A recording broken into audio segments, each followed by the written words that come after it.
नमस्कार, मैं प्रीति दयाल और आप देख रहे हैं दर्श न्यूज।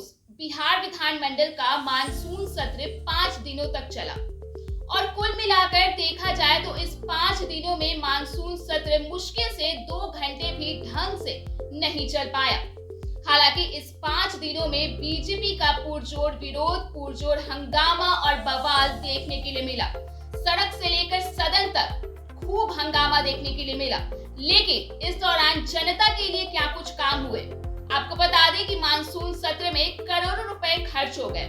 ये रुपए जनता के थे, तो अब जनता के हित में क्या कुछ काम हुआ, इस बारे में ज्यादा जानकारी देने के लिए हमारे साथ हमारे संवाददाता मौजूद है नीरज। तो नीरज, आपका इस बारे में क्या कुछ कहना है कि 5 दिनों का मानसून सत्र था, लेकिन ये मानसून सत्र ढंग से 2 घंटे भी नहीं चल पाया, तो ये क्या कहीं ना कहीं जनता के पैसों की बर्बादी है? जनता के गाढ़ी कमाई से ही कहीं न कहीं सत्र का खर्च मेंटेन होता है। और अगर हम एक दिन की सत्र के खर्च की बात कर ले तो 8 से 10 लाख रुपए सिर्फ विधायकों के मद में जाता है। और अगर ओवरऑल बात कर ले तो 5 दिनों तक चलने वाले इस सत्र में करोड़ों रुपए खर्च हुए होंगे और वो जनता के गाढ़ी कमाई के पैसे थे। और इस सत्र की अगर हम बात करें तो 5 दिनों तक चलने वाले इस सत्र में जनता से जुड़े हुए मुद्दों पर चर्चा ही नहीं हुई। अगर हम बात करें बिहार विधानसभा के इस मानसून सत्र की तो इस पूरे सत्र में कहीं न कहीं तेजस्वी का मुद्दा गरमाया रहा और इसी को लेकर जो विपक्ष है यानी कि बीजेपी है वो लगातार सरकार पर हमलावर रही।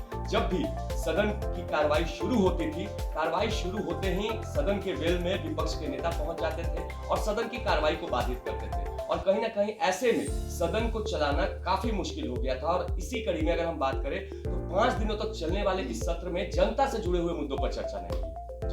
तो नीरज, एक चीज ये भी सामने आई है कि बीजेपी की केंद्रीय जांच टीम आज पटना पहुंच गई है। विजय सिंह की जो मौत हुई है उस मामले में जांच करेगी। तो क्या लगता है इस मामले में क्या कुछ सामने आ सकते हैं? देखिए, विजय सिंह की जैसे मौत हुई उस पर तो विपक्ष लगातार सरकार पर हमलावर है और वो आरोप लगा रहा है कि पुलिस के लाठी से हुई पिटाई के दौरान विजय की मौत हुई है। ये पूरा मामला उस दिन से जुड़ा हुआ है जब बिहार बीजेपी ने बिहार विधानसभा मार्च निकाला था और पटना के जेपी गोलंबर से होते हुए यह मार्च धीरे धीरे डाकबंगला चौराहे की ओर बढ़ा। और विपक्षियों का कहना है कि विजय भी उसी में शामिल थे। हालांकि जो सरकार भी ये मान रही है कि विजय सिन्हा उसमें शामिल, उस आंदोलन में, उस मार्च में शामिल जरूर थे, पर पुलिस की लाठी से उनकी मौत नहीं है। हालांकि विपक्ष लगातार आरोप लगा रहा है कि पुलिस द्वारा चलाई गई लाठी से विजय सिंह की मौत हुई है। और इसी मामले की जांच करने जो है सेंट्रल कमेटी की टीम पटना पहुंच चुकी है। अभी से थोड़ी देर पहले बापू सभागार का आरोप किया गया था सेंट्रल कमेटी की टीम का। और जो खबरें अभी छनकर सामने आ रही है कि मनोज तिवारी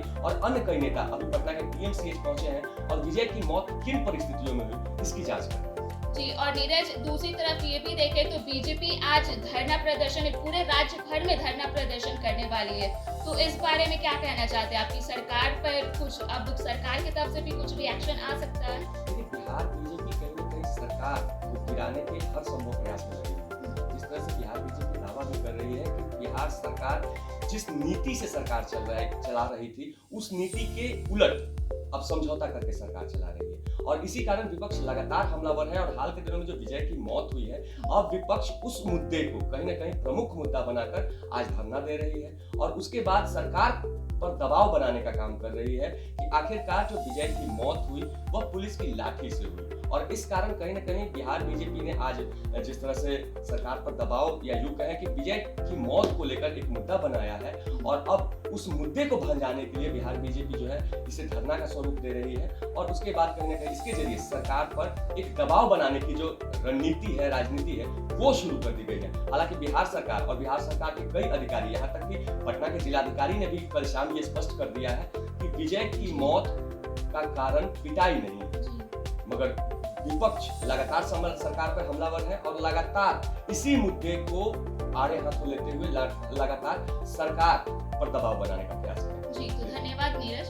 कुल मिलाकर देखा जाए तो जो डिप्टी सीएम है तेजस्वी यादव, वो पूरे मानसून सत्र के दौरान लाइमलाइट में रहे, तो वहीं दूसरी तरफ शिक्षक अभ्यर्थियों का मामला भी उठा, लेकिन उनके पक्ष में अब तक किसी भी तरह का फैसला सामने नहीं आया।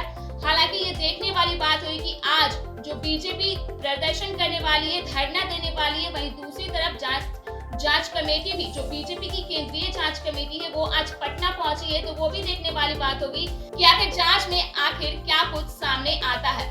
तो बिहार झारखंड से जुड़े ऐसे ही तमाम अपडेट्स के लिए आप बने रहे दर्श न्यूज के साथ। अगर आपने अभी तक हमारे YouTube चैनल को सब्सक्राइब नहीं किया है तो इसे जल्द सब्सक्राइब कर दें। इसके साथ ही हम ट्विटर, इंस्टाग्राम और फेसबुक पर भी उपलब्ध हैं, तो वहां पे भी जाकर आप हमारे चैनल को फॉलो कर सकते हैं।